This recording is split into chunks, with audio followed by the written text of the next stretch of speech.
Ustakilar, divan bosh qismini mana shu holatga kelish uchun tayyorlash videosini chiqaryapman. Kuzatishda davom etinglar, videoni oxirigacha ko'ringlar. Albatta, yosh ustakilarga jo'natib bersanglar, albatta o'rganib olishadi. Video yoqsa kommentariyada o'z fikrlaringizni qoldirib ketinglar. Ustakilar, mana shu divan bosh qismiga meter ramkasi bo'ladi deb hisoblang. Mana shu ramkasidan 1 sm kichkina mashalkasini kichkina olasiz. Yon boshidan ham, ikkala tepa qismidan 1 sm kichkina olsalaring, o'shanda keyin qo'lmasini otganlaringda va mashalkasini tortganda, mashalka bu tomonga o'tib ketib qolmaydi chiziqdan. O'sha 7 sm dan o'tib ketib qolsa, ko'tarilib qoladi. O'sha hisobiga 1 sm mashalka kichkina olinadi, keyin material qismini qo'ygandan keyin ustidan o'sha 7 sm ga qo'yilib qo'yish mumkin bo'ladi. Keyin o'lchaganda ikkala chekkasidan 10 sm o'lchab olasizlar. Xohlagan razmerlarni men hozir 10 sm o'lchadim.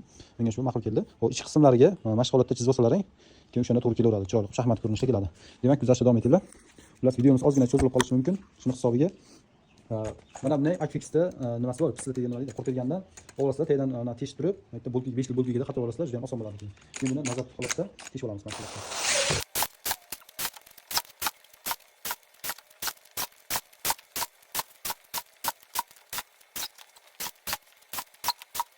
Tuymadan bo'lish qora shahzoda deydi. Xuddi mana shu tuymadan bo'lish kerak. Buni biz mana bu holatda pichoqda ko'zdan chiqarib olamiz. Mana shu holatda kerak bo'ladi bizga. Mana shu holatda chiqarib olamiz hammasini.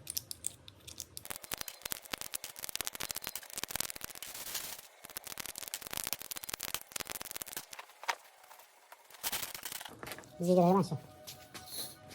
Endi buni mana bu holatda zazollarni to'g'rilab qo'yib chiqib olamiz. Bu tomoniga 15 sm, bu tomoniga ortib qolgan vaqtda chiqib ketaveradi. Bu tomoniga 10 sm, 15 sm o'tkazib olsak hech narsa qilmaydi. Xo'sh, endi bitta bir tekisga qo'yganimizdan keyin bizga mana bunday bir oltilik kichkinagina shub kerak bo'ladi.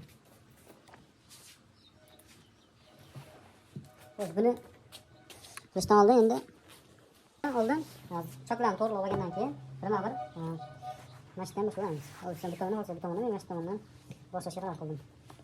Hali teshib chiqqan mana bu teshiklarimiz bor-ku. Material qismi teshiklariga tuyma qadaladi.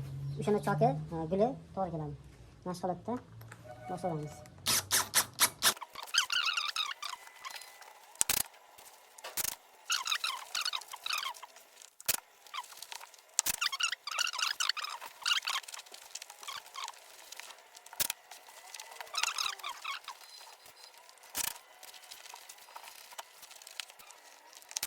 Mana shu holatda polni tortishamiz.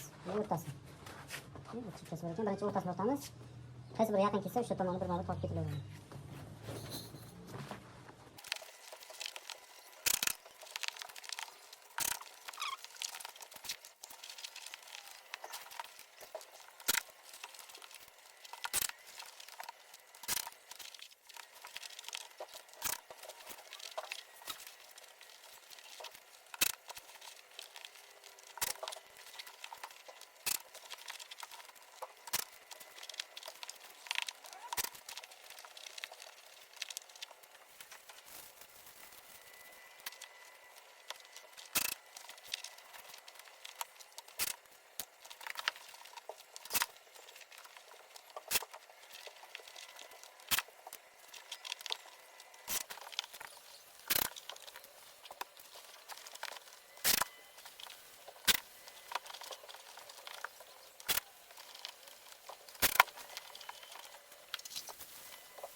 Kiyimlarini o'rtasiga qo'yib chiqamizda, qayib chiqamiz qo'lda, mana shu holatda.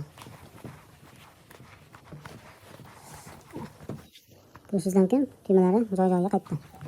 Mana shu holatda hammasini qadab chiqamiz. Uch qo'llab qilsa juda tez bo'ladi.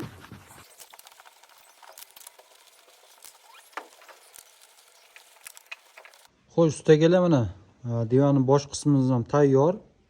Choklari ham bir tekisda keldi, xudo xolasa. Endi mana bu nimalarni, choklarni ham bunday otib, to'g'rilab, mana shunday qilib, siplarda otib, to'g'rilab chiqilsa bo'ldi. Qolgan joylar tayyor. Video manfaatli bo'lgan bo'lsa, yaqin ustakilarga videoni saqlab qo'yish, videoga kommentariy, like bosish esdan chiqmasin. Hammaga rahmat, sog' bo'linglar, salomat bo'linglar.